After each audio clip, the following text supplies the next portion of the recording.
நம்பினேன் உன்னையே நம்பினேன் ஸ்கந்தகுரோ, உன்னையன்று இவ்வுலகில் ஒன்றுமில்லை என்றுணர்ந்தேன். நன்கறிந்து கொண்டேன் நானும் உனதருளால் விட்டிட மாட்டேன் கந்தா வீடதருள் வீரே. நடுநற்றித்தானத்து நானுனை தியானிப்பேன், பிரம்ம மந்திரத்தை போதித்து வந்திடுவாய்.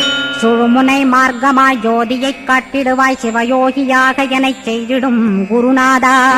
ஆசையறுத்து அறநடியைக் காட்டிவிடும், மெய்யடியராக்கி மெய்வீட்டில் இருத்திவிடும். கொங்கு நாட்டிலே கோயில் கொண்ட ஸ்கந்தகுரோ, கொல்லிமலை மேலே குமரகுருவானவனே. கஞ்சமலை சித்தர் போற்றும் ஸ்கந்தகிரி குருநாதா, கருவூரார் போற்றும் காங்கேயா ஸ்கந்தகுரோ. மருதமலை சித்தன் மகிழ்ந்து பணிம் பரமகுரோ, சென்னிமலை குமரா சித்தர் கருள்வோனே. சிவவாக்கிய சித்தருளை சிவன்மலையில் போற்றுவரே, பழனியில் போக